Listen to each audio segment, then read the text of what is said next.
take it from the top.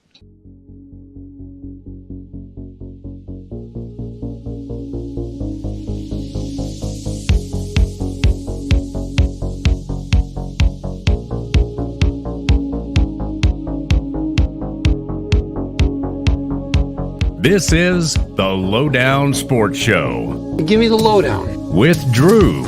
I just heard your dad might already hate you, and I was like, Yeah. what, brother? Oh, man. And BJ. Yeah, he could be part of the mascot's entourage and be throwing T-shirts into the crowd. And it all starts right now.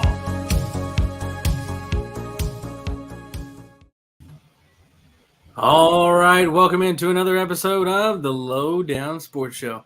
I'm your host, Drew. I'm BJ. And we're here to get the lowdown on all things basketball. Back again for another one here with Mr. BJ. Back-to-back episodes in the return here. And we got a lot still to talk about on both sides of things. NBA and WNBA, both men's and women's hoops, of course. Yeah. On all things basketball. Today, talking about Luka reaching that 10K points mark. His Mavericks official sale as of recently. Mm-hmm. Detroit Pistons, perennial losers out there. The WNBA schedule released almost a couple of weeks ago now. We're going to dive into that a little bit. And AU Hoops coming back to Dallas. Yes, indeed, for 2024. We talk about all that here today.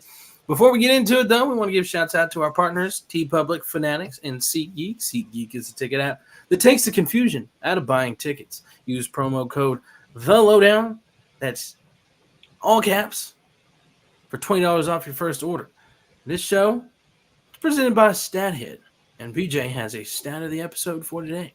That's right, Drew. Well, we're going to talk about it a little bit here coming up later on in the show. But, Drew, just how futile have the Pistons been this year? I went back and through the use of StatHead, Drew, just looking at NBA history as far back, and ABA it looks like as well, as far back as I can figure, there have only been 11 instances where a team entered a game having been 0-25 in their last 25 contests. The Pistons now have done it 3 times this year, where they had a span where they started off with a loss and then 25 games later, they still hadn't yet to win.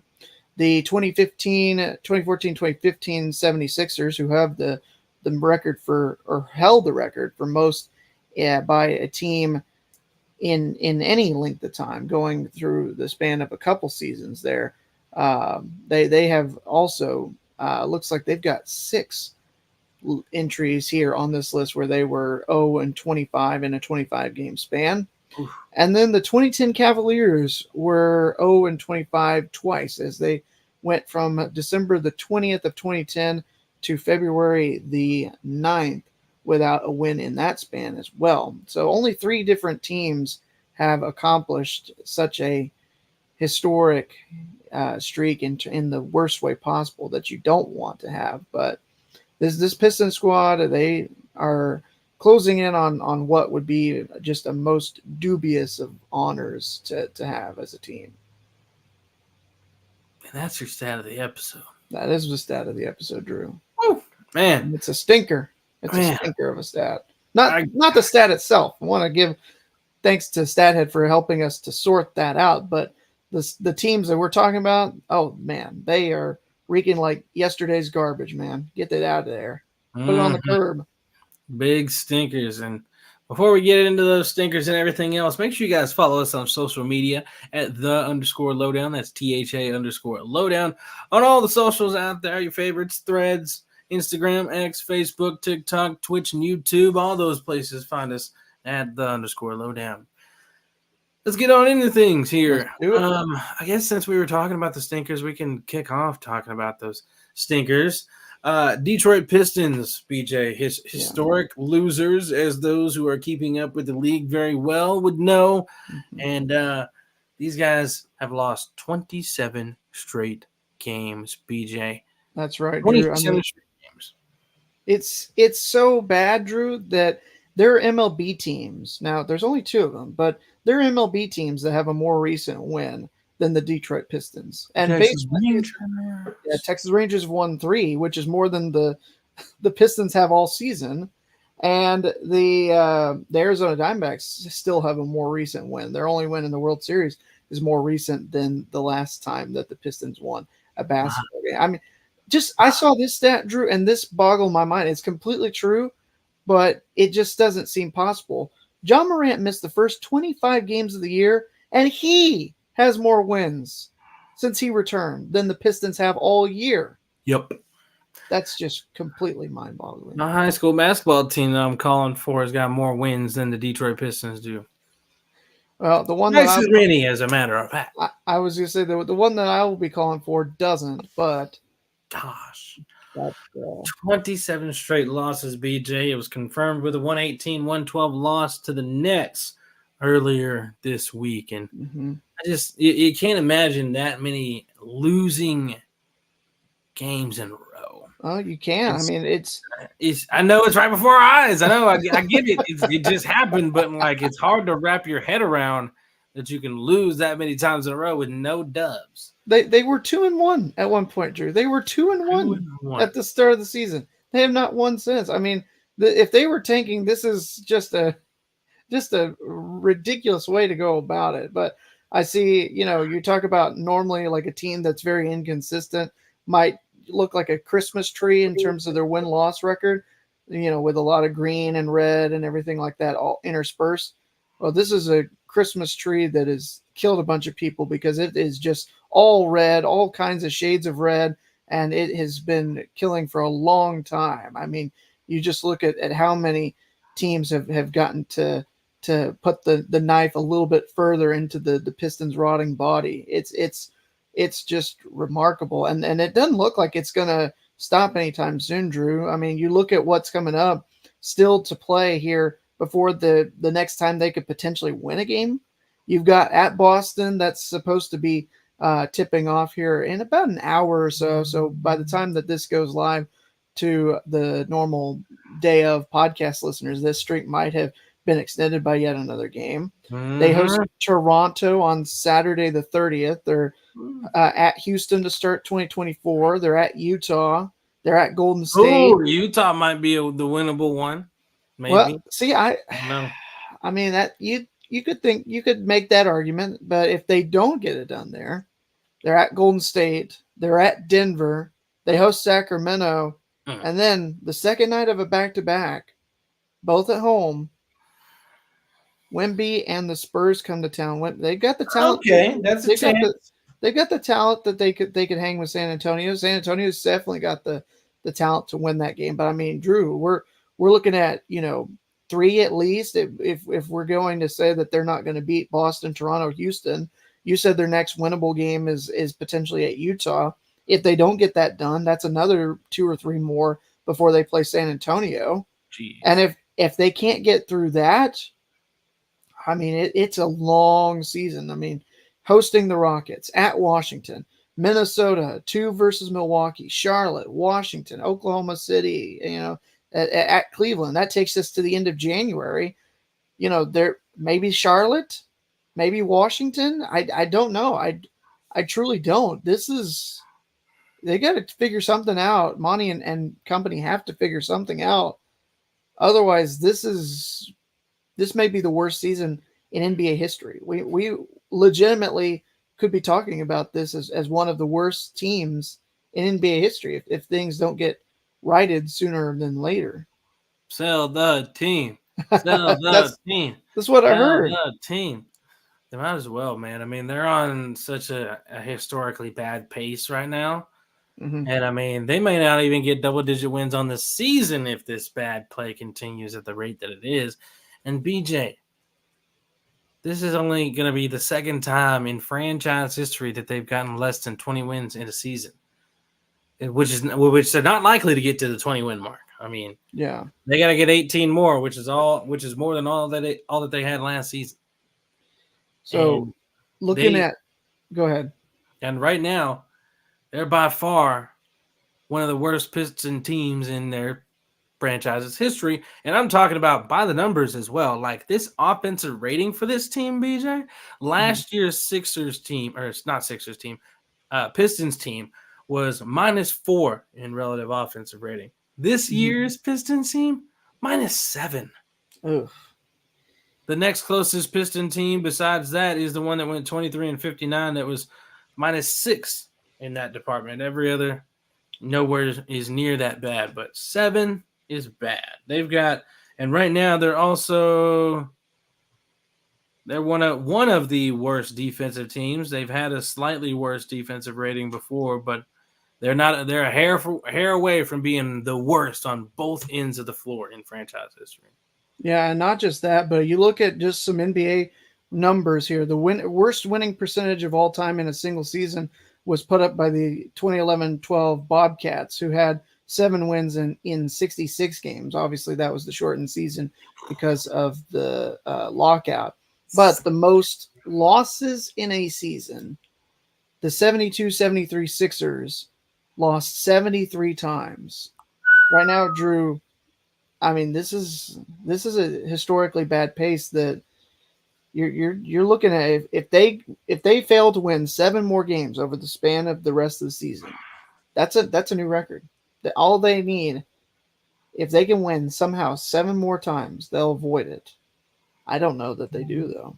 I really don't. That's what I'm saying. I don't know if they can get double-digit wins this season, BJ. They're on that bad of a track right now. And, Cade's out there doing all they can, putting up 40-point games, getting near triple-doubles, and his team can't come out with the win. They paid Monty that bag to come over there and try and turn things around. They're even worse than they were last year. So how do you come out of that? I mean, you gotta sell this thing, because you got a whole lot of young talent, which I thought was going to do all right this year. And I mean, I had them, given, trouble for like a play-in type thing. And now they're very much living at the top of the lottery. And, it's crazy. It's super embarrassing. Like it seems like it's happening so fast that it's just, just like you don't even have time to realize how bad it truly is. But right now they're under a 100 winning percentage right now, BJ. I mean, obviously 2 wins, 28 losses is not great. It would be the worst team record by winning percentage if their current track held, because right now their projected final record is 5-77. If they don't figure things out, they're only projected to win 3 more games. That would be by far the most losses in a single season, and it would be the worst winning percentage by any team in NBA history, outdoing what the Bobcats of 2012 did and outdoing what the Sixers of 73 did. And in fact, Drew, I mean, we're looking right now. Obviously, it's still early and things can change, but we're looking right now by winning percentage at 3 of the 13 worst teams in NBA history, just off of worst winning percentage right now, with Detroit at the top spot.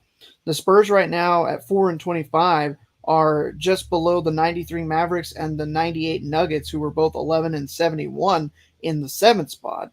And the Wizards, who we were talking about as a potential winning opportunity for Detroit, Wizards come in at 13, just behind the 99 Grizzlies, who were 8-42 in the shortened 50 game span. The Wizards 5-25 so far early on in this season. I mean, I don't think we've ever had this many teams at historically bad paces so far at this point in any season. BJ, I would be so curious if StatHead can do a comparison between these 3 historically bad teams. Mm-hmm. These teams I got right here. Those being these Pistons of this year with the 2-28 record. The 13-14 76ers, who had 26 consecutive losses, along with the 2010-2011 Cavaliers, who also had 26 consecutive losses. BJ, out of those 3 teams, which one of those is the worst team, you think? Oh, pretty bad. I don't even remember who's on that 13. Carter Williams. Oh, Carter Williams, yeah. He was on that 13-14 team, I think. I'm trying. The year he was a rookie and had almost a quadruple double in his first game. Now, you can help refresh my memory. You said the 2010-2011 10-11. Cavaliers. First year LeBron left. I was about to say that was the first year that LeBron left. LeBron was not part of that team. Correct.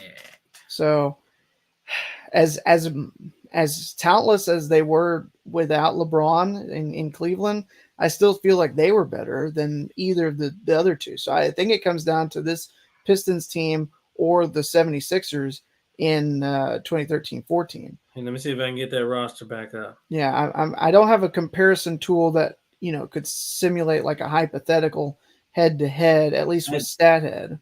At 10-11 roster, it featured Baron Davis, Alonzo G, if you remember that person. Oh, I do remember that name, yeah. Daniel Gibson, Booby Gibson. Ryan Hollins, Antoine Jameson, Jamario Moon, some talented players. Yeah. Varejao and Anderson Varejao. Williams. There's some talented names on that roster. I can see why it wouldn't win a whole lot. No, I could see why they weren't. I didn't know B. Diddy was on this 10-11 team. I wonder how many games he played. I didn't know he was on the Cavs in 2010-2011. For what? How long was it? Oh, he was getting traded around, huh? Oh, yeah. Clippers to Cleveland. He only played 15 games for the Cavs that season. So he wasn't a super loser with the rest of them all, but see, Baron Davis wasn't a part of that mix most of the season, so that can be a part. That's probably your reason why. And your starting lineup was probably Mo Williams, Anderson Varejao, Antoine Jameson, Booby Gibson, and Alonzo G. Maybe. So, which Sixers squad did you want me to look at? 13-14. Okay, that's what I thought. That's the one I selected. Okay, just a comparison tool. This is not going to sort it out all itself out, but a hypothetical what if game between the 10-11 Cavs and the 13-14 76ers might produce a result of a 108-103 victory for Cleveland over the Sixers. So really? I guess what we'll have to do when this season comes to an end for Detroit, which Pistons who's the second best player on Detroit's team? Right. Who's the second best player on their team? Second best player. Cade Cunningham, then who? Yeah. I mean, that's if you look at I just want to try and put it in perspective with these other teams here. Yeah. If you just look at stats, I mean, you could go with Bojan Bogdanovic, who's averaging just like 20 points. Man. Yeah. Okay, so the two best players on the 13-14 Sixers. You might argue Michael Carter-Williams that rookie season. Yeah. And Evan Turner. Otherwise, who else can you make arguments for? Thad Young, Spencer Hawes, Otherwise, no other notable names. And the Cavs, we're not counting B. Diddy because he was only there for 15 games. The best players on that team at that time, Antoine Jameson, and probably Mo Williams, maybe?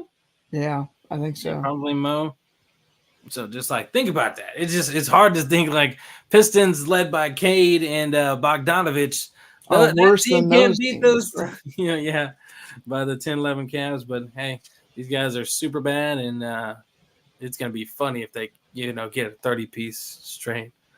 But anyway, a lot of time we'll have to wait until the end of the season and revisit with the Pistons, see how they compare against those two. Yeah, because it'll be a freezing cold take for me if they can't get it together because I had them doing being a feisty little school. I think we both had a little bit better expectations for them than nobody saw this coming for them. Yeah, we hoped for better, but we didn't get it.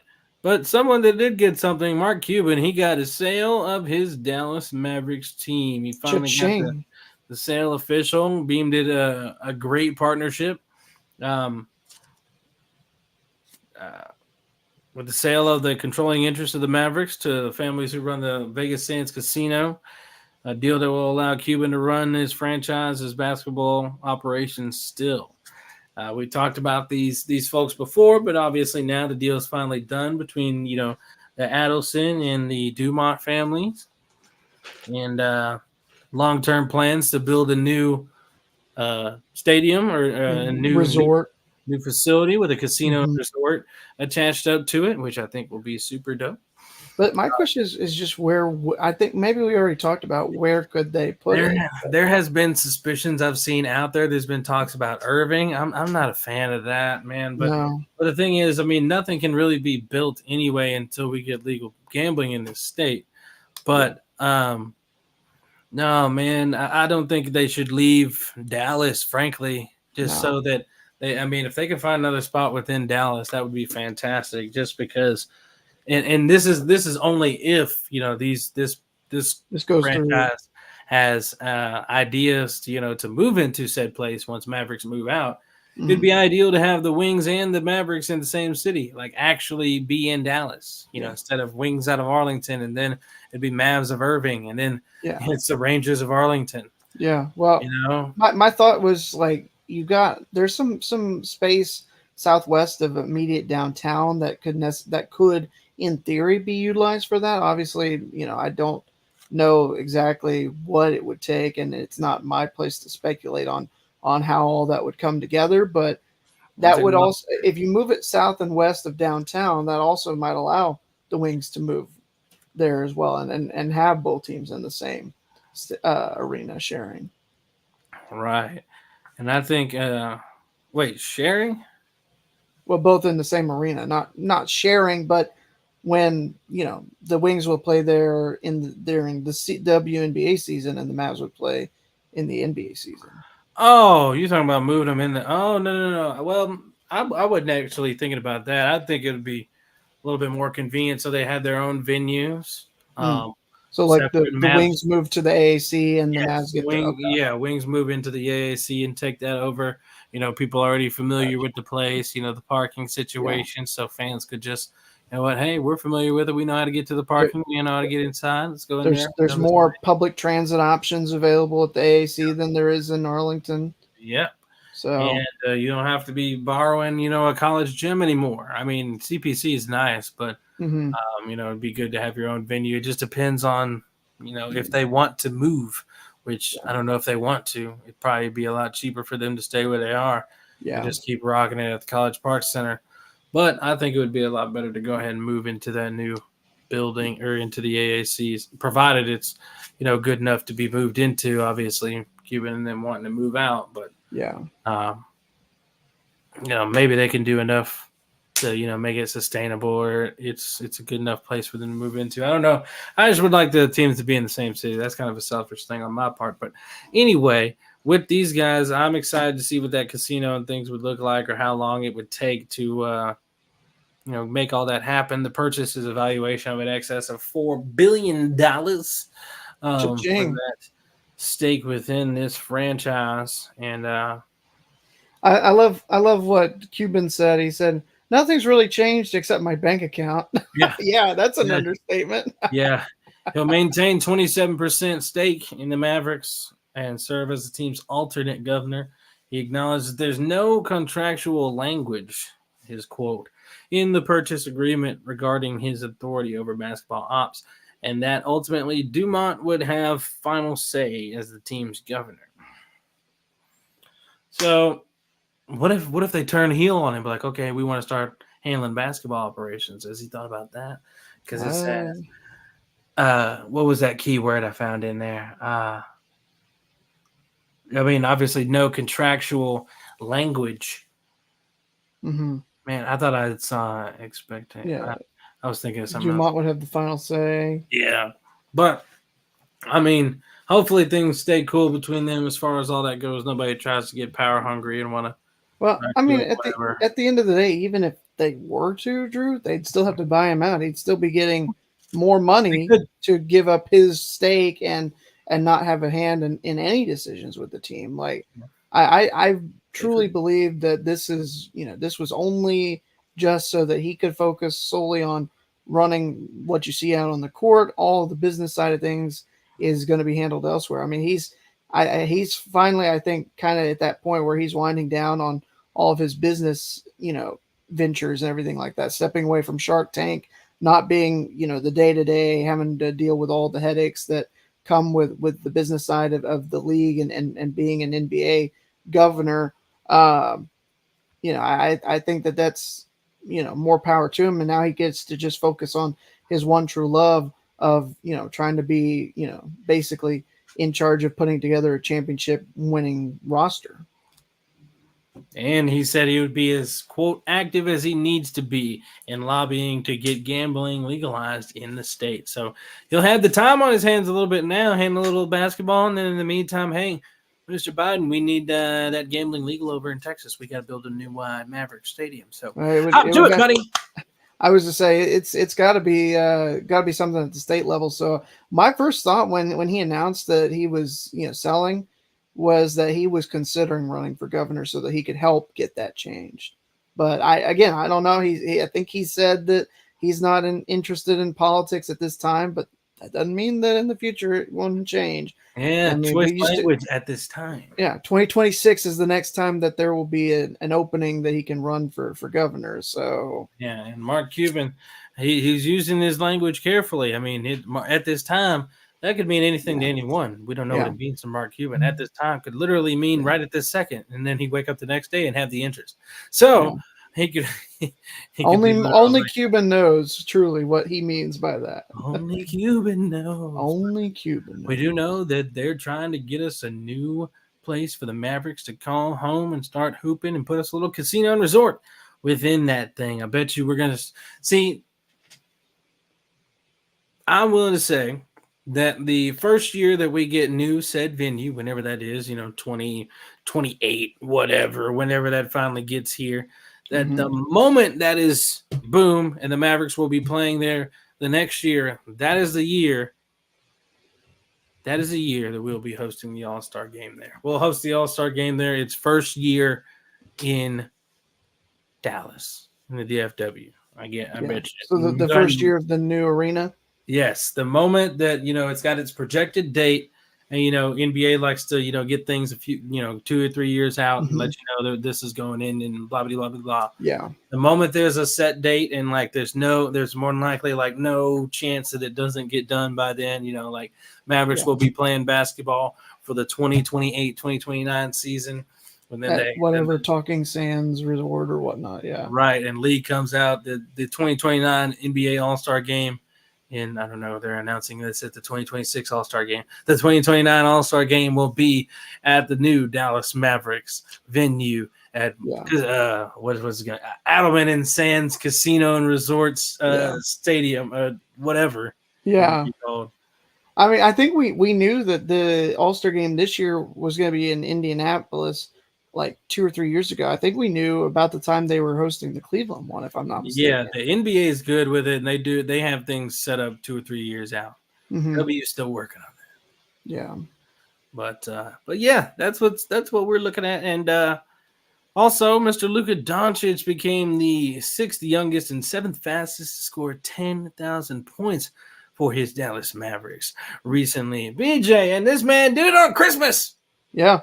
I was just about to say it's one of those things that after in the lead up last weekend, and I saw a stat said that unless he doesn't score 11 points against Phoenix on Christmas night, it's going to happen. And not only did it happen in a big way, in a big, kind of a massive game that they desperately needed with how much the struggles have been so far for the first 30 games or so. But a deep 3-pointer. It felt like it was early in the second quarter, may have been late in the first quarter, gave Luka the 10K mark. I love it, BJ. And he's already passed Jason Terry in points scored for the Dallas Mavericks in franchise history. It is crazy. You think about the Jet and all the buckets he gave us, as a Dallas Maverick, gave out to all those other teams in this Maverick uniform, and Luka's already got more points than him, and he's not even 25 yet. That's nuts. Yeah. Well, I mean, and just think about how many more still he has yet to get anywhere close to Dirk. Right? Yeah, it's still a long way. I mean, he's maybe a third at that, if that. Of Luka will get 30,000 points by the time he is 35. Mm-hmm. Yeah. So he'll have a 5 or 5 or so years potentially to pass Dirk. And maybe even before then, because when he came into the league, he was firing all those threes and he was not efficient. Now he's still firing as many threes, maybe a little more, and he's way more efficient. Yeah, so, I mean, it seems like he, we talked about it, we've seen this and watched him, year in, year out, and it feels like he's just getting better and better as he progresses, and as good as he was to start and how much better he is now, it's truly remarkable. Like, I saw somebody say that he's on a better pace at this point in his career than LeBron and MJ were in their careers at the same age or at the same point in career. So mainly because of those three balls, and this man's just getting perennial triple doubles. I mean, he's just on another level, man. He's been balling since he was a kid in the professional league. So, I mean, he knows what's up. Doncic, he reached that milestone against the Suns on Christmas, of course, in his 358th career game, which tied Hall of Famer Bob McAdoo for seventh fewest games to reach 10K. Wilt Chamberlain, fastest to score 10K in 236 games, followed by MJ in 303 games, Elgin in 315 games, Kareem in 319 games, Big O 334 games, and George the Iceman Gervin in 355 games. Crazy. I'm sure you see this. You talked about him being the sixth youngest. You know who the five in front of him are? Hall of Famers. I do. LeBron James, Kevin Durant, Melo, Kobe Bryant, Melo, and Tracy McGrady. Four of those five players, BJ, in the top 10 scoring all time. Yep. Do you see BJ? Or I don't see BJ. Do you see Luka joining those four players in the top 10 all-time scoring, or does he end up like Tracy McGrady? I want to say he does. The biggest thing is you gotta knock on the wood. You gotta make sure he stays healthy. And he can end up like Tracy McGrady because he took his team to the conference finals already. Yeah, that is true. Sorry, Tracy. No, but I was to say, if you want to see my name, you might have to look at like fewest minutes of cardio ever put up, and might be up there. Guinness record. No, but this is just another remarkable accomplishment in as many as we've seen from him in such a short start to his career here in the show's history. I mean, 50 points on Christmas, 15 of 25 shooting, fourth player ever to score at least 50 in a game on Christmas Day, joining Wilt Chamberlain's 59 in 1961, Rick Barry's 50 in 1966, and Bernard King, who has the record, was 60 in 1984. You were saying you wanted to see somebody hits 40 or 50 on Christmas you're talking about LeBron, but it wasn't LeBron. You'll take Luka instead. LeBron only got 16, but I'll take a Luka 50 burger. And unfortunately, I couldn't stay up for it. I fell asleep during the third quarter, and I didn't get to see the barrage. But I've got it recorded. I'll send you a copy or something like that. There we go. Well, Luka 10K Club before 25. What a superstar. Yeah. Shout out to the Mavericks. And ladies and gentlemen, it is now time for what you've been waiting on, and that is BJ's Best. Well, thank you, Drew, as always. I appreciate it. Drew, on Tuesday, I got to take some much-needed time and step away. I think I told you, I haven't said it publicly. I worked so much the last 2 weeks before the holiday. I was raking in the hours and putting in the overtime. I was up over almost 100 hours in the 2 weeks before the Christmas holiday. And I mean, it's not like I wanted to. It was stuff that had to be done right then, right there. And I'm no, you love to work like that. You love to work like a dog. Oh yeah. I mean, I love what I do, so that helps at least. But it's not necessarily fun, but it's not something that I'm always having to do. I say all that to preface it by saying I finally got to, after having worked so much, I got to relax and kick back for a while Tuesday. And for the first time in 5 years, Drew, I got to take in a college football bowl game. Well, I shouldn't say that actually. First time in 4 years, because I went to a bowl game early 2020 for the 2019 season, but I hadn't gotten a chance to go back to one until Tuesday. The last time I'd been to the First Responder Bowl, which was the one that I went to on Tuesday. I was about to say, boy, you don't remember that DXL Frisco Bowl we done went to? I was to say that was that was after.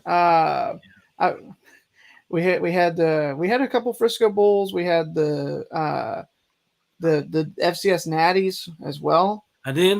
Yes, indeed. And so, but this was the first one that I'd been back to in a few years. I hadn't had a chance. I got to go to some other games, but I hadn't had a chance to go to a bowl game around the holidays ever since I started working at my old job. I was working during that time and couldn't get off and go to a bowl game. And then I wasn't able to the last couple of years after I stopped working there because of COVID and not really wanting to because of the matchups. But I went this year, had a couple of buddies that I went with and had a good time. So I was just kind of, thinking back on some of those games. You talking about the Frisco Bowl was kind of where I was hoping you might go, because just reminiscing about what it's like to cover a bowl game as a credentialed media member as opposed to sitting in the stands. I think that what maybe is unclear for the normal fan is that media gets to kind of have like a paid vacation or whatever when they're watching a football game. I don't think that's necessarily true. You and I and Jared, we all worked. We were working and you were taking a lot of great pictures. And I took some great pictures at one of those FCS national championships that we covered. And if we weren't taking pictures, we were up in the booth keeping track of stats. We were typing up story, and then if we had to file a report, we had audio capability for the radio station that we were working with at the time, or what have you. So and then you talk about almost having to go on a full sprint down the tunnel to get to the media room so that you can get there in time for the post-game press conference to start after you were taking photographs or seeing the winning team celebrate and get their trophy presentation. You got to hightail it to go get comments from the other team's coach and players, and it's a struggle. It can be a lot, and we the last time that I worked a game was the 2020 Armed Forces Bowl that was for the 2019 season.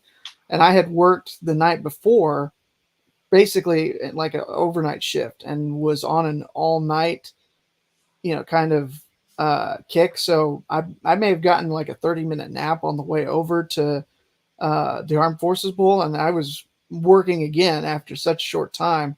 I remember getting home and I think I was out until like the game ended at maybe like 1 or 2 o'clock. We got to leave about 2 or 3, something like that, I think. And we got back, and immediately it was conked out pretty much for the rest of the night. Oh, I think I got up about 8 or 9 and finally got to go home and sleep the rest of the night. It was crazy. So this was fun, just to kind of sit back and relax, not have to deal with anything other than maybe a little disorderly fans that may have been sitting over to our left. There was somebody that threw a can of a beverage, and it nearly hit a player and a referee on the field, and they found the fan that did it, and he was gone. Yeah, he was gone. So, but this was a good experience, and it was one that I missed. Just bundle up and protect yourself from the elements if there were any. It was a beautiful day when the wind wasn't blowing. It wasn't that cold, and had a great time. Heck yeah, I can remember the last time I got to sit in the stands and take in a nice game like that. That is one for sure. I've called one recently. I did the state championship football game this year, but hadn't got to take in a game in a long stinking time. I think one I last got to take in might have been a Mavericks game. I don't know. I know you took in that Wings game before you left. Were you were covering it, or were you working? I'm not saying it's taken in if I am covering it. Okay. Like I like it. It is taking it in a little bit, but it's not because like I'm still working. You were still working. So like I haven't been the one where I'm not working in a minute. So Yeah. Probably one of those Mavericks games. Gotcha. I don't know. You're gonna try to fix that with a Lynx game, though. I know you. We'll If see, you, man. If you can swing it, you will. Yeah, if I can swing it, I will. We'll have But to see. yeah, I was to say I know the feeling. You've been busy working a lot of games. I worked 15 football games this year, which is the most that I've ever worked in a single season up until this point. And you know, I would have loved a 16th one, but Nah, you couldn't get past that team. They won it all. nobody was getting past that team. Nah, that was crazy when I saw that final score. I was like, damn. Yeah, and the sad thing is that we probably played a closer, tougher game with them than the team they played in the state title, even though that score was closer. Pretty crazy, man. But that's BJ's best, Drew. There you go. Nice BJ's best. And yeah, hopefully soon I'll get to take in some type of game like that. That would be fantastic. That's for sure. Absolutely. But in the meantime, you guys can take in the offers at T Public because it is sale time online, ladies and gentlemen. It is sale city and it's going on for a little bit longer for you, going on throughout the rest of the day through Friday. It's got it going on the rest of the night, and then it should kick back on for 24 hours at least, if not the whole weekend coming up soon. But the sale is on, 35% off site-wide, $16 T-shirts, and more. It's about time to continue stuffing that closet filled with some clothes to keep you warm this fall. We've got hoodies, long sleeves, crew necks, and more at TeePublic. Just toss one in the cart or two. You'll help keep yourself warm, and you'll look good in that new Lowdown gear. Oh, yeah, Drew. I'm rocking a TeePublic Lowdown shirt here on the episode tonight. If you're listening along, you couldn't see that I was, but go back and check it out on YouTube. You'll be able to see that I am rocking that Lowdown shirt. If you want to get yourself some last-minute clearance sale items, maybe you were hoping that some more of that Texas Rangers World Series merch would go on sale. Well, I've got great news for you. It did. It's up to 70% off right now at our friends over at Fanatics. Plus, if you get, you can get free U.S. shipping on orders over $24 by using the promo code 24SHIP, 24SHIP. That goes through the end of the year. So you've got until the clock strikes 12 on New Year's Eve, and we ring in 2024 to take in this up to 70% clearance sale going on at Fanatics. Plus, right now, you know, it's almost the college football playoff time. That starts up on New Year's Day with those two semifinal matchups. Before you know it, you're going to need some NFL playoff gear. If you've got a team like the Dallas Cowboys, maybe the Detroit Lions who are into the postseason again, or maybe you just want to gear up for some cold weather baseball games early in the spring. Before you know it, that's coming up. And the Winter Classic, there's a lot of stuff that you can find over at Fanatics. You can also get exclusive deals by signing up to become a Fanatics MVP. That means you get weekly deals that are exclusive to you instead of woe peasants like me who can't afford to get those extra savings. Why don't you go ahead and don't make my same mistakes. Find out why you can get really good deals and also up to 70% off at fanatics.com. Officially licensed everything. And now, as we find out each and every week over here on the show, it's time to get inside that big old mind and see what is in Drew's head, what's on Drew's mind. Well. What's on Drew's mind this time around, BJ? I'm going to have to say that it's New Year's resolutions. It's around the corner. Last few days of the year are here, BJ. 2023, counting it down. The last day of the year is Sunday, and we start 2024 on a Monday. Mm-hmm. How about that? That's Monday crazy. To start a new year off. Doesn't sound like 2024 is going to be great starting off on a Monday like that, but, well, I know with the new year around the corner, people are mustering them up or they're waiting until the new year begins to have their New Year's resolutions. And BJ, I've got the top 10 worst New Year's resolutions here for you. I bet I can name a couple if you press me on them. I'll give you one that I'm sure is on the list just to throw it out there because I mean, it's not going to be a surprise. Lose that extra little bit of fat that you gained over the holidays. Quite possibly. We'll have to find out and see. Taking a look, going Or 10-1 anyway. here. Number 10. Win back your ex. Ooh. I understand falling victim to this, but a New Year's resolution? That's your goal for the year? Gotta get my boo back for the year? Yeah, I was going to say, Drew, a wise person once said an X is an example of some mistake that you never make twice. Ooh, okay. So just words to live by. You can quote me on that. See why it's on the 10 worst New Year's resolutions list. Yeah. Number 9, BJ. To go for that new career. Okay. People are thinking, and maybe people in college right now stuck trying to change that major, go down a new path for a new career.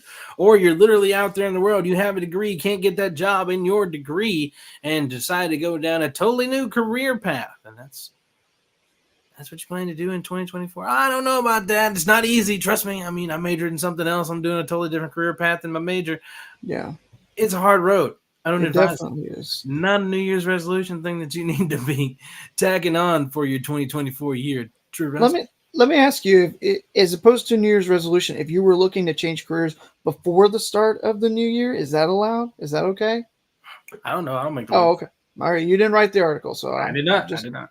All right. I'll defer to you though. Let's see. Number 8. Save money. Yeah, we're going to open a savings account. We're going to put back $100 every check, and we're going to save $1,200 by the end of the year. If only it were that simple. Yeah, being responsible with money and putting it away for a rainy day is a common resolution at the new year. Trouble is, every day is rainy, it seems. In the 7th spot for the top 10 worst New Year's resolutions, being happy. Ouch. That's tough. Man, that one's I can't. Yeah. I mean, why do you have to resolve to be happy? Just find some kind of happiness in anything once a day, and that's enough to get you through the year. You don't have to resolve yourself to be happy all the time, all year long. Just find something that gives you some sense of happiness. I think that's a whole lot better than resolving to be happy the whole year. Right. Challenge yourself to think positive, Yeah. Don't give yourself a whole year, kind of expectation to be happy. That's pretty daunting, Yeah.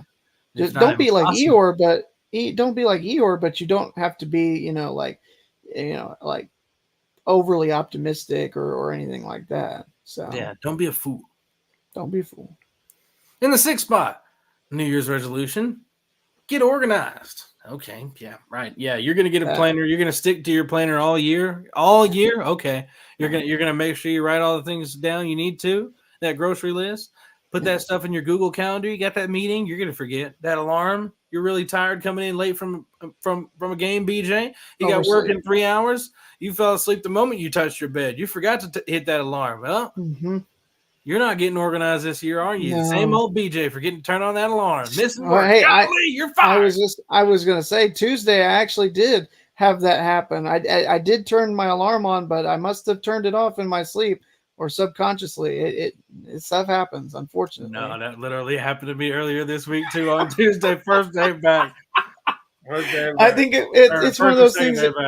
I think it's one of those things. If you have the holiday off, or if you even if you don't. But you sleep in a little bit. If you get out of that habit, then it's tough to get back in that habit so soon the next day. Like I either forgot to set it totally, which is what I thought I did, but I feel like I actually woke up, turned it off, went back to sleep, and woke up just in time to get on over there. I got there right at the turn of 6. I was just like, yeah, I think I'm gonna be late. But it was perfect timing to walk in. But I was 15 minutes late to the start of my shift, but thankfully I'm only a few minutes away. Yeah. Now in the top 5 here, BJ. And number 5, top 10 worst New Year's resolutions. Number 5, go traveling. Okay. Oh. Okay. Yeah. You think you're gonna have time for a vacation with as much as we work, BJ? No, they don't give you time. One season ends, a new one begins. I was to say your travel is the team travel. Yeah. That's your travel schedule. That's You me get to- going to Brookings on Saturday for a classic, okay, a basketball classic, and then next Saturday going to Nebraska for some college hoops. That's There what you go. my traveling is. I mean, you're going all over, man. You got enough travel as it is. Probably, I don't know about half, but at least a third of the states that I've been to is because of being up here. Probably. All right. Number 4 on the top 10 worst New Year's resolutions. Learn something new. I bet you wish, huh? You ain't got time to learn nothing new. You ain't got time to sit down and read that book that might teach you a lesson you've been waiting on. You ain't got time to watch that documentary that you've been waiting on about the favorite person in all time that you're a big fan of. You ain't got time for all that. Yeah. I was to say, I mean, you got I don't have time necessarily to read a book for leisure, but if I have to read something as part of, my job or whatnot, I think that could be something you learn new. Something new you learn. YouTube is a good help. Yeah, that is very true. Help you boy like me this year learn how to run a website online with a business and all that madness. Oh yeah. Not easy. No. Number 3, catch up on television, catch up on your TV shows, catch up on your Netflix. No, BJ still hasn't started Game of Thrones. So that was like a 3 years ago resolution at this point. He'd never agreed to actually watching it. He was a liar. He had his fingers crossed every single time he said it. I never believed him. Not one time. Not one stinking time. But catch up on television, ladies and gentlemen. I've got a whole list of shows that I want to watch, and 2 that have been incomplete for a while. Well, one of them's actually, we're waiting on summer to come around, so House of the Dragon season 2.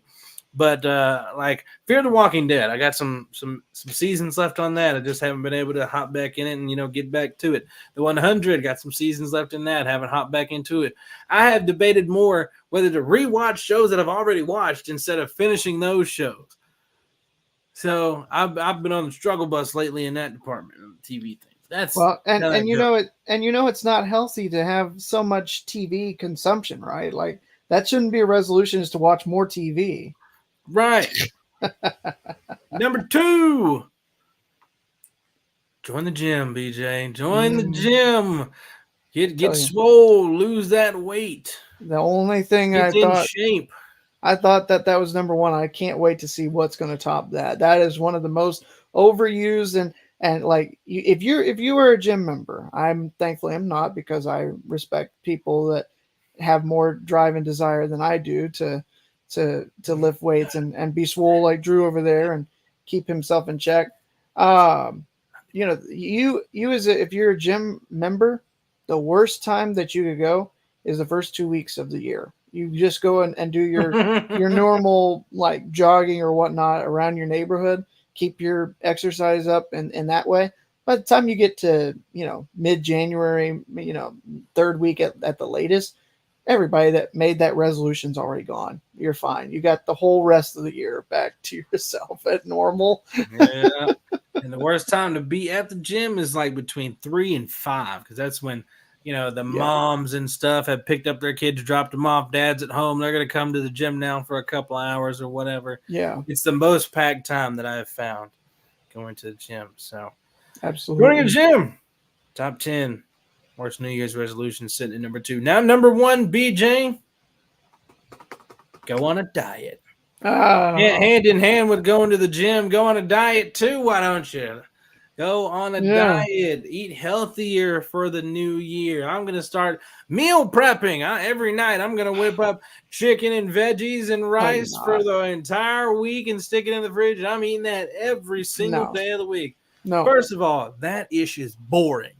Who wants to eat the same doggone thing every day? I don't even like to eat the same thing 2 meals in a row, unless it's my favorite food, which is spaghetti carbonara. I don't want to eat this at dinner and then eat that same thing at lunch. I don't want to eat that same thing at lunch and then have that same thing for dinner. I don't want to do that. Yeah, I understand. I mean, I will eat leftovers, but if I can mix it up, I'd like to do that too. That's like with Thanksgiving, the leftovers, when it comes down to the Thanksgiving food after you eat it on the day of. I'm not eating that on Friday. No, somebody else, y'all can dabble in it a little bit. If I want it at all, again, I'll go at it for lunch on Saturday. Mm-hmm. Maybe And I don't even like the Thanksgiving leftovers that much to be one to dive back into it. I'm a day of, tear up what I can, eat my apple pie, be content. But going back for them, it just depends on what's there. If the dressing was fire, was just off the charts this time and just the most moist it's ever been. You got plenty of giblet gravy. Come on, give me a whole bowl of that. Yeah. Give me a whole bowl of it or something. Soak the bread in the gravy and make yourself a sandwich with all the butter, some cornbread. Have a nice little mini lunch meal right there. Just sounds like I'm taking Drew's leftovers next year on Thanksgiving. If he doesn't want them, I do. Slide them over here. Let's go. And there sure ain't no deviled eggs left. I don't even know what we're looking for that. There ain't gonna be nothing left. But that's the one thing that will not find its way on my plate. You're more than welcome to eat those all up on Thursday. Yeah, and my mom knows this about me. I don't dive after leftovers like that. I don't dabble into it. I can't do it. Even if I have, let's say after this, BJ, I go and cook a pizza. If I got like half of that pizza left for tomorrow, I'm not eating it for lunch. Yeah. At best, I'll have it at dinner. Yeah, maybe at best. Yeah. If not, wait till another day. It's just weird like that. But anyway, there's your top 10 worst New Year's resolutions. That's what's on Drew's mind, ladies and gents. I like it. I was going to say one thing on the losing weight or whatnot, going on a diet, just cut one thing out. You don't have to dramatically change lifestyle or anything like that. Cut one thing out that you think you are, if you're drinking too much or if you like a little too much soda. That's what my goal is to try to at least, cut that out for the first few weeks. See if I can keep that trend up and maybe that'll be a habit that forms and stays through the whole year. So I only started picking up sodas recently. And it's because I was going through the tea. I felt like too fast, but not really. I'm only tea and water each day. I drink water all day at work, have some tea when I get home, mix with some water, and then water at the bedside. So I was like, man, I need some soda or something to mix it up. That tea goes too fast. Yeah, I'm right there with you. I had some coffee this morning. I'm not a big coffee drinker, but I needed it. I needed it, and it's just one of those things. It's like you got to mix it up, and I don't know if I'd rather have I didn't put any sugar or creamer or anything like that in it. It had to be pure just to get the hit of what I needed, the caffeine. One thing I should probably quit in 2024, but I don't think I'm going to because I'm addicted real bad. Sweet tart ropes. I can't get enough of them. I started off with just the little cherry ones, the little small ones for like $1 a pack. And then I found out about a bigger size watermelon berry collision. And oh my God, it is crack in a bag. I swear I can't. I've spent an irrational amount of money on them, BJ. I can't. I'm telling you, I'm near $100 spending on sweet. Yeah, I know. Sweet tart expenditure. It's $2.65 or a 5-ounce little bag or whatever. You get 4 of them. Boy, that's $10. Hey. Yeah. Hey. Either spending on them. You don't cut it out, but cut back on it, and maybe. But I'm gonna have to figure something out. I wasn't never a candy eater like this, really, BJ. And then I found these sweet tarts, and I can't get enough. Yeah, you better watch out. That eye twitching is not good for you. But maybe maybe the road trips will help me being away from here, so I can't order them and eat them. Yeah, that's probably for the best. But then I'll be like, oh shoot, it's been a week. I ain't had no sweet tarts. Let's go get some. That's the problem. Well, one thing we don't have to figure out anymore is what the WNBA schedule is going to look like for the 2024 season, because Drew, it was revealed by the league. You said it was just about maybe a week or so ago that it came out, and so it's the email on the 18th of December. Yeah, coming in to start up on Tuesday, May the 14th is when the first game will be played, and then the league will conclude the regular season on Thursday, September the 19th, and then they will begin the playoff push. And if I'm not mistaken, Drew, because of the Summer Olympics, they are going to pause in the middle of the season. We talked about it last week with the Commissioner Cup being moved up and all taking place within the month of June. that's why that's such a late date that the season comes to an end, because they've got that built-in break. Well, yes and no. I mean, this year's season went till about a couple weeks into September, close to as well, because of the 40-game schedule. It's just going to make it, I think, a little bit more less convenient for the players. Like it already kind of was inconvenient last year, adding in 40 games. More games to the schedule. Less rest, more travel, and back-to-backs and things like that. Whether they become series or not. Still games nonetheless. But I think it'll make it a little bit tougher because the season doesn't get extended a whole lot more with that, near month-long break. It'll break from July 21st to August 14th. That's a lot of game time that's, missed in there, where teams would get in, probably, 8 to 10 games in that little bitty span right there.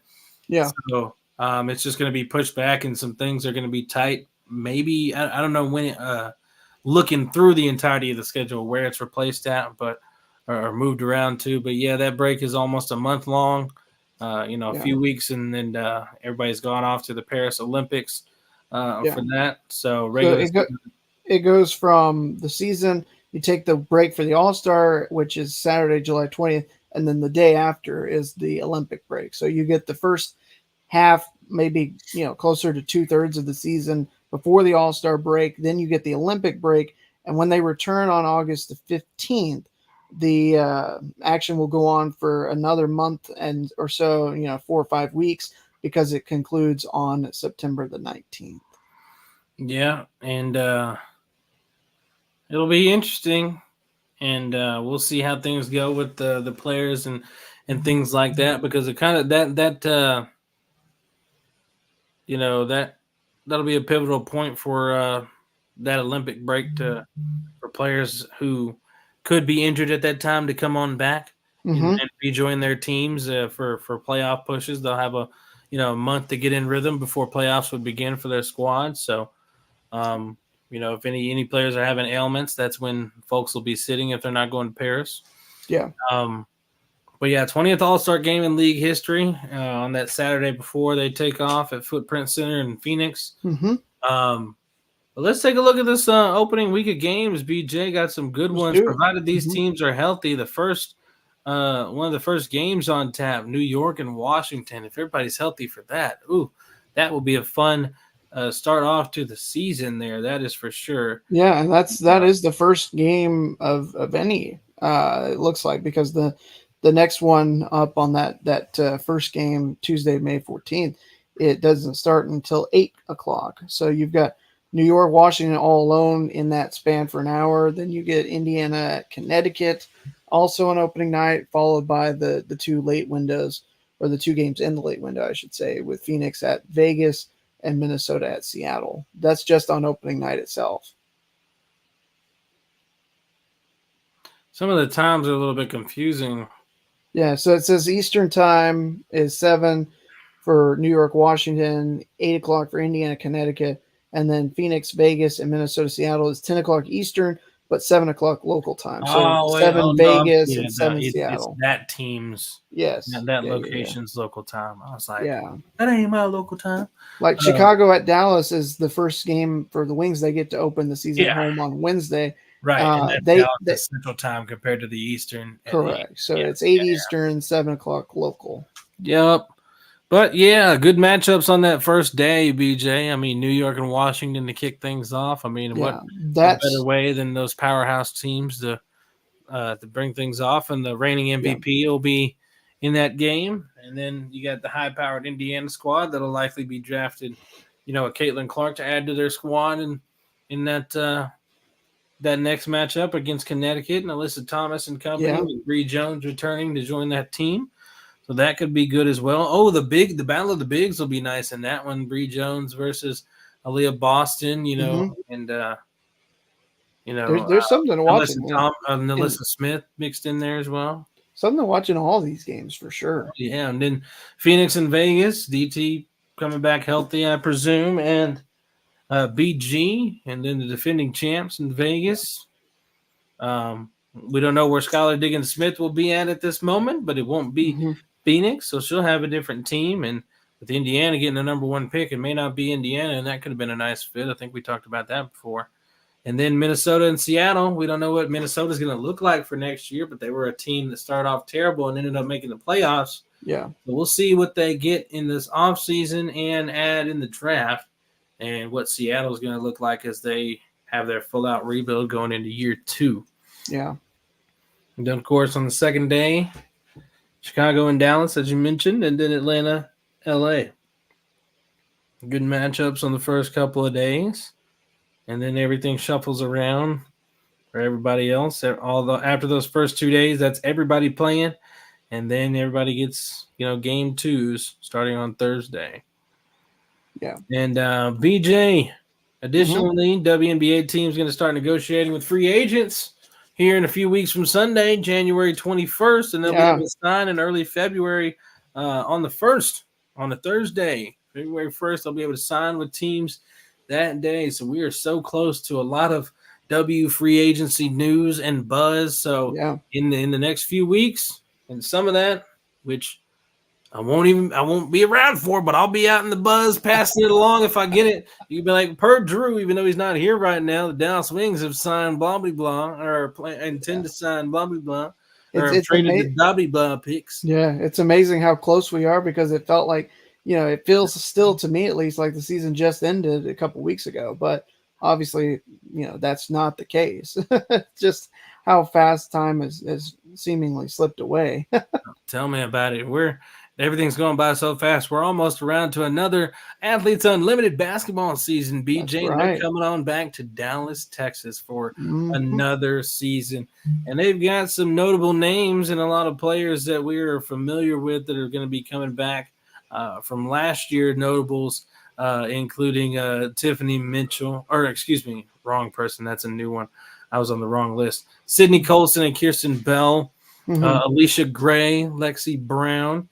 Yeah, Kelsey Mitchell, that's what I was looking for. Yes. And Odyssey Sims. And got a host of new names too, BJ. I didn't expect to see this player, as she is a W25. Yeah. Selection. Angel McCoughtry, the 5-time All-Star. I thought she was done. I mean, she didn't get to play this year. She hadn't been able to stick on team ever since, the injuries have kind of plagued her. Especially after being with Vegas in 2020 and helping them go to the finals. She hadn't been able to stick anywhere. And now she gets to try and show her stuff in Athletes Unlimited. I was about to say, this is probably the last push she's going to try to make to get one more year. What's that? Oh, this is definitely the last chance for sure. Yeah. I thought soon we were going to hear a retirement thing. She wasn't sticking in mini out there. I don't know where she's going to stick at this point. Yeah. But it's definitely the last time go around for her. I think, hopefully the injuries haven't plagued her too much to where she can be a factor in AU like this. Because we would hate for her. I'd hate for her to be joining AU and really be a shell of who she is. I mean, she may still be that anyway, because people who watched her in her prime, know what she was and what she could do back then. What she's capable of, yeah. And I don't even know how to assess what we're about to get. Maybe just go to a clean slate for Angel, and what we see now is what we can expect from her at this age and through the course of her injuries. I think so. We got some other players that'll be joining AU this year. Tiffany Mitchell from the Lynx, Zaya Cook from the Sparks, Letitia Amahir, that's a tough one. Amahir from the Dream. I probably messed up your last name. Sorry, girl. And recent top draft picks, Queen Egbo from the Mystics and Maddie Segrist from the Wings. Yeah, that's going to be exciting. I mean, there's a lot of good faces and good names here to be a part of this year's AU rosters. Oh, yeah. It's there's been a Wings player involved in this every year so far, so that's been nice. And we got a pair of them this year, with Odyssey officially being a Dallas Wing and her return to playing back here. They're kicking off action at the end of February on that extra day we get on the 29th. February 29th. Talk about how crazy that one is, yeah. Yeah. Kicking it off with a pair of games starting at 5 o'clock Central and then 8 o'clock. Blue versus orange and then gold versus purple. Those teams will get drafted at a much later date around that February start time. We'll have those teams. They get redrafted each week. Yeah. If you guys didn't know, if you don't know the AU stuff, just go back on a previous episode. We've already talked about it and explained a little bit Extensively, of Athletes Unlimited basketball to you. But yeah, another exciting year. Dallas, it was a good spot for them last year. The only thing about that place, immediately they could use a fix, which I don't know that they'll fix it because of it's Fair Park Coliseum. Mm-hmm. The lighting could be so much better in there. For photographers, we're having to jack that ISO up so high. And I mean, the shooting, like I was able to come away with some good stuff, but if you make things just a hair or two brighter in there with some better, or just add some more lights, you don't have to even change the ones you got, just add some more lighting, it would make it so much better looking in there. And their photographers wouldn't have to come up to players with a light bar and, take the picture, having to put that light on them to make the pictures better because they know that's how bad it is in there that they have to walk around with a little light bar to put some light on the people they're taking pictures of.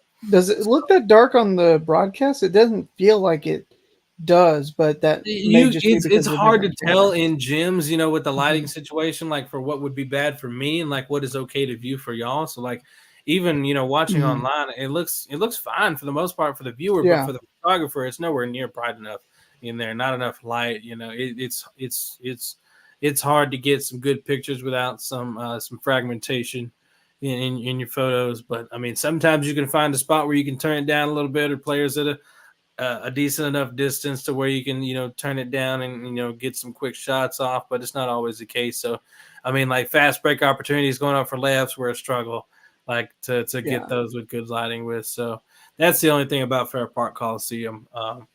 But other than that, it's been a good spot. A lot of fans have been, they came out last year. They'll come out again. I wish I was there for this time around. That stinks that we're having those 2 years there, and I'm only there for that first time out. But maybe I maybe made a little contact with AU recently. We'll see what can happen. But an exciting season on the way. It's been fun to be. Last year I was obviously way more a part of things than I was the year before, being credentialed and going to Dallas venues and getting to watch a number of games and meet some players. Stars like Kevin Durant showed up. Cheryl Swoops was broadcasting the games. Abby Womack showed up, among others. A lot of stars popped out for that one, and it's just going to be a nice little location. Nice location for him to come on back again. Let's see. Was I going to slide anything else here?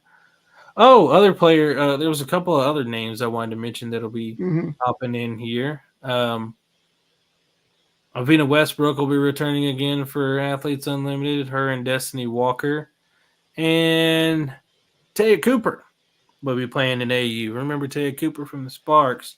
She's going to try and get some AU action and get herself back into the league. This has been a good propel for some players that are trying to get back into the league. It's worked for some. Yeah. And, gotten players like Lexi Brown really immersed back into the league and being a real factor this last season prior to her injury that kept her out for some time. But it's a nice springboard for players. BJ, you ready to catch some AU action? You gonna go to a game in person or what? I'm going to try. I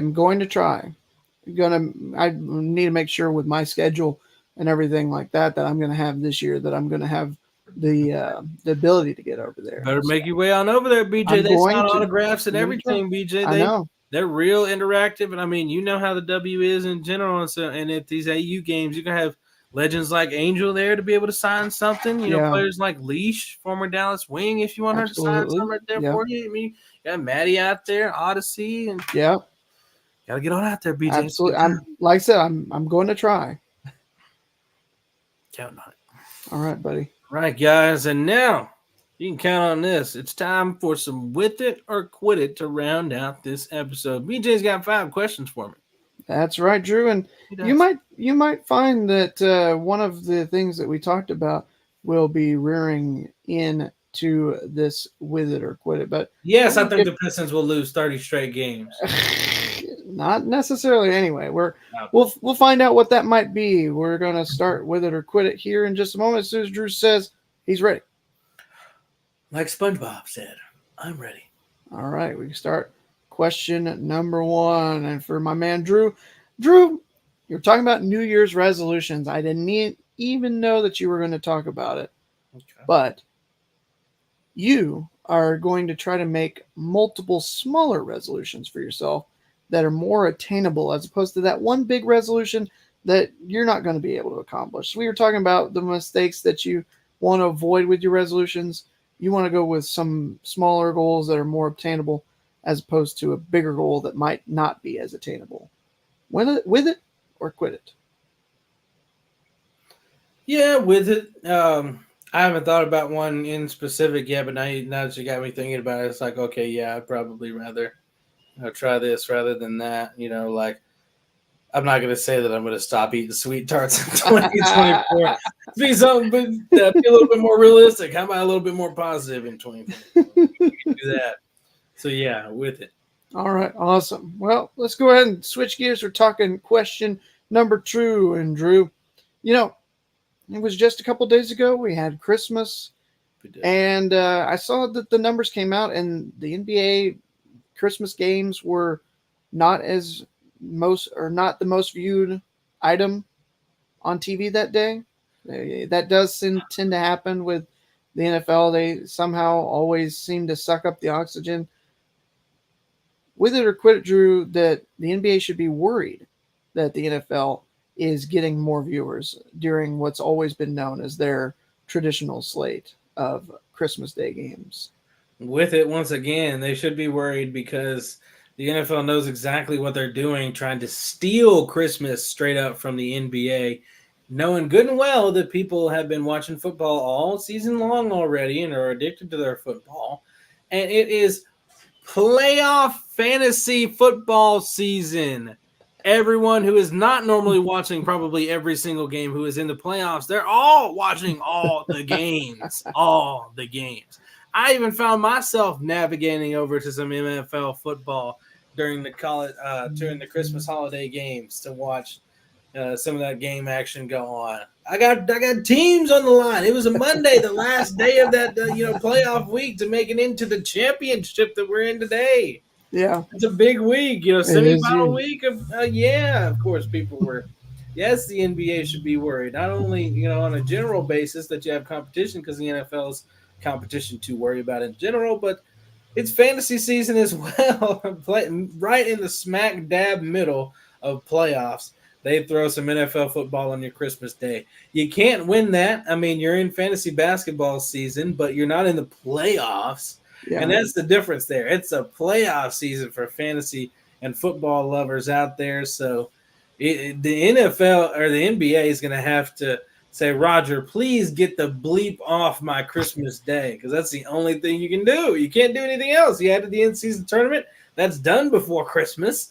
Or maybe that's what they can do now. I don't know. Push the in-season tournament back a little bit to where you worry about it around the Christmas holidays, where NBA. I actually like that idea. I don't know, but and the I don't know. I don't know what you can do with it to make it work right.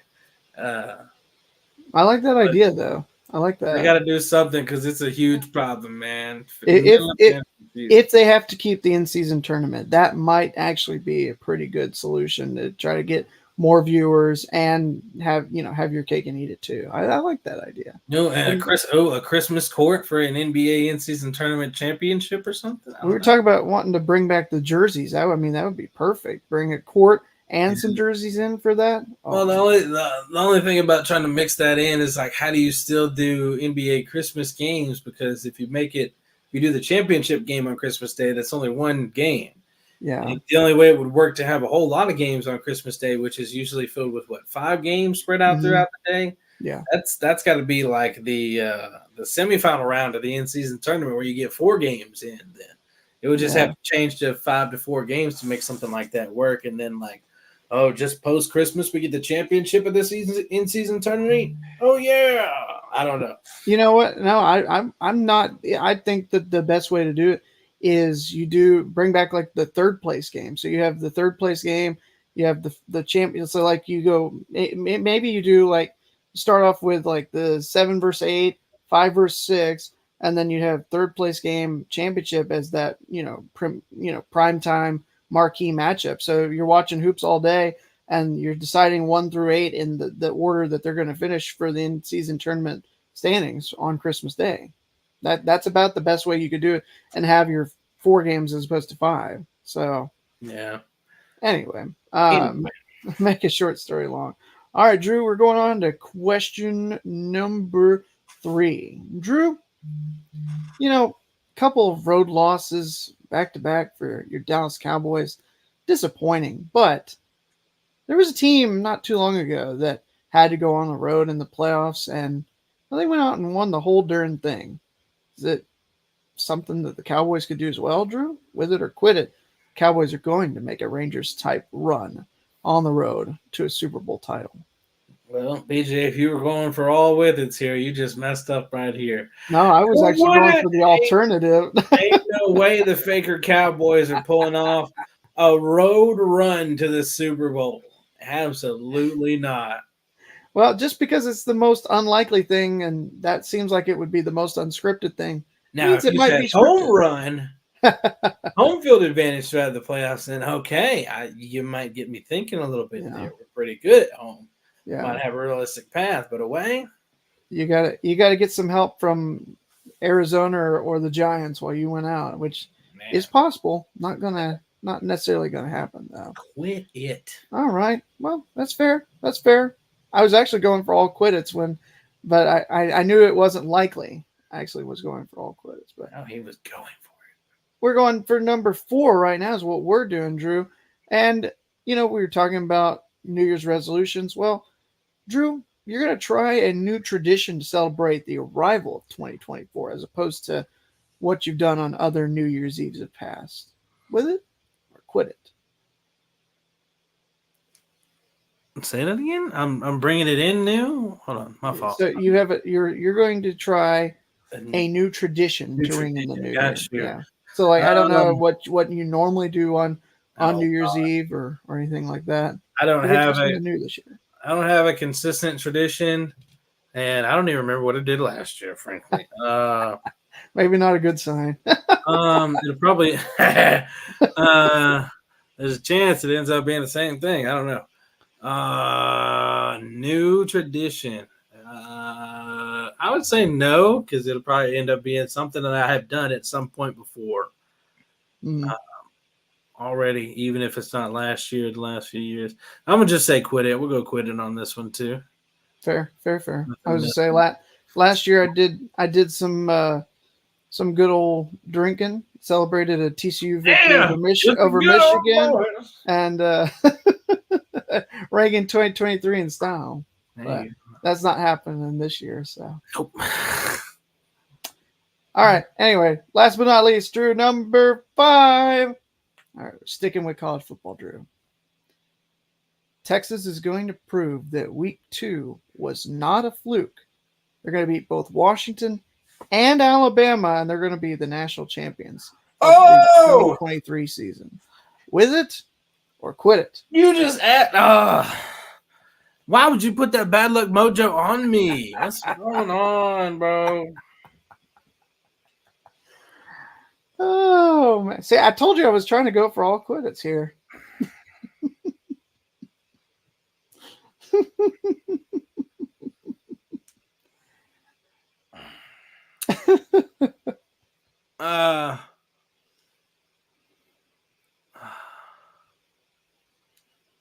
Well, we made it this far. Let's just go win the whole darn thing. With it! Let's go, Texas Longhorns, to beat them both down and win it all.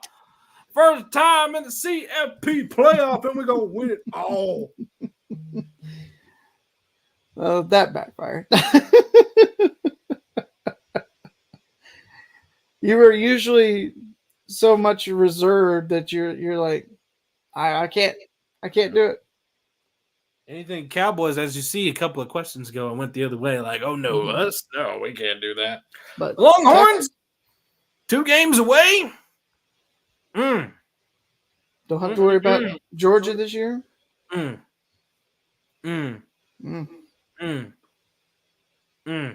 got it, baby.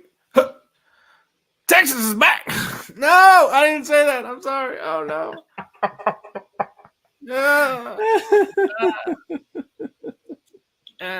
Oh man, too much fun on With It or Quit It as always, my friend. Yeah, that's With It or Quit It, huh? That's the show. It is indeed. Well, that'll close things out here. And the next time we talk again, BJ, the Longhorns. Wait, what day is that second game? It would be the 8th of January. The Longhorns will be on their way to the championship game to face Alabama. Because Michigan ain't going to win.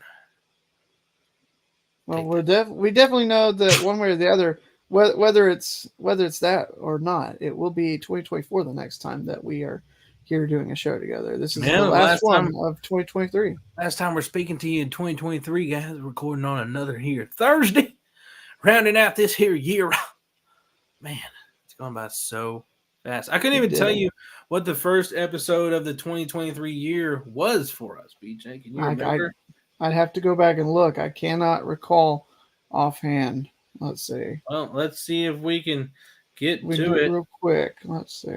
Of the 2023 year, BJ, the first episode was All NBA, the most difficult MVP race in NBA history. Lakers and Nets trending upward. Yeah. I do just remember after Luka Magic. Yeah, how much did that change after the trades of Kevin Durant and Kyrie Irving, though? What are the odds that this same last episode of the year we're talking about Luka again as one of the main topics?